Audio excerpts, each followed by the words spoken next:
কিভাবে কারখানায় মাছের তেল তৈরি করা হয়। মাছের তেল তৈরির কাজ শুরু হয় মাছ সংগ্রহের মাধ্যমে। নদী বা সমুদ্র থেকে প্রচুর পরিমাণে মাছ ধরা হয়। এই তেল তৈরিতে সাধারণত সেই মাছগুলো ব্যবহার করা হয় যেগুলোতে প্রচুর পরিমাণে তেল থাকে। এ কারণেই সমুদ্র থেকে বিশেষ ধরনের মাছ ধরা হয়। তারপর জেলেদের কাছ থেকে মাছগুলো কিনে ট্রাকে বোঝাই করা হয় এবং কারখানায় নিয়ে আসা হয়। এখানে মাছগুলো খালাস করার পর খুব ভালোভাবে পরিষ্কার করা হয়। তারপর মাছগুলোকে 15 থেকে 20 মিনিটের জন্য 90 থেকে 95 ডিগ্রি সেলসিয়াস তাপমাত্রার পানিতে সেদ্ধ করা হয়, যাতে মাছের ভেতরে থাকা ময়লা ও অশুদ্ধ উপাদান সম্পূর্ণভাবে দূর হয়ে যায়। এই প্রক্রিয়ার পর মাছগুলো অনেক নরম হয়ে যায়। এরপর নরম মাছগুলো একটি স্ক্রু প্রেস মেশিনে ঢোকানো হয়। এই মেশিন মাছকে চেপে ধরে ভেতরের পানি ও তরল আলাদা করে ফেলে। চাপ দেওয়ার ফলে মাছের ভেতরে সমস্ত পানি বের হয়ে যায়। এই প্রক্রিয়ার পর যে কঠিন অংশটি অবশিষ্ট থাকে তাকে কেক বলা হয়। এরপর এই কেককে আরও শুকানোর জন্য কনভেয়ার বেল্টের মাধ্যমে কারখানার শুকনো অংশে পাঠানো হয়। এখানে প্রায় 75 ডিগ্রি সেলসিয়াস তাপমাত্রায় এটিকে আরও শুকানো হয়।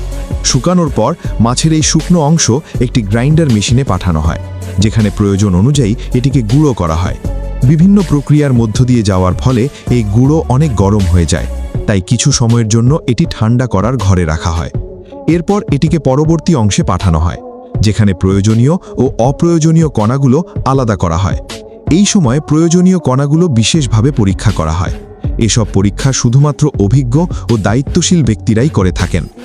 চেকআপের সময় ছোটখাটো ত্রুটিকেও গুরুত্ব সহকারে দেখা হয় এবং উৎপাদনের সময় কোনো সমস্যা ধরা পড়লে তাৎক্ষণিকভাবে সংশোধন করা হয়। এবার আসা যাক সেই তরল অংশের কথায়, যেটি প্রথমে প্রেসিং মেশিনের মাধ্যমে আলাদা করা হয়েছিল। এই তরলটি খুব ভালোভাবে ফিল্টার করা হয়, যাতে এর মধ্যে থাকা কঠিন কণাগুলো সম্পূর্ণভাবে অপসারণ করা যায়।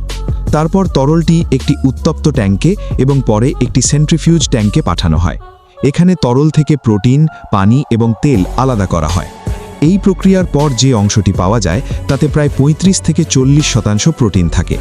এরপর তেলটি ক্যাপসুলেশন এলাকায় পাঠানো হয়। সেখানে বিশেষ ধরনের নরম জেল দিয়ে ক্যাপসুল তৈরি করা হয়। প্রথম দিকে এই নরম জেল অনেক আলগা থাকে, কিন্তু ধীরে ধীরে এর ভেতরের তেল স্থির হয়ে গেলে ক্যাপসুল শক্ত হয়ে যায়। এরপর ক্যাপসুলগুলো তুলে নিয়ে কিছু সময় শুকানোর জন্য রাখা হয়। তারপর এই ক্যাপসুলগুলো গণনা করা হয় এবং একই সঙ্গে গুণগত মানও পরীক্ষা করা হয়। কারখানাগুলোতে প্রতিদিন প্রায় 50 মিলিয়ন মাছের তেলের ক্যাপসুল তৈরি করা হয়। সবশেষে গুণগত মান যাচাইয়ের পর মাছের তেলকে গ্রেড অনুযায়ী পরিমাপ ও প্যাকেজিং করা হয়।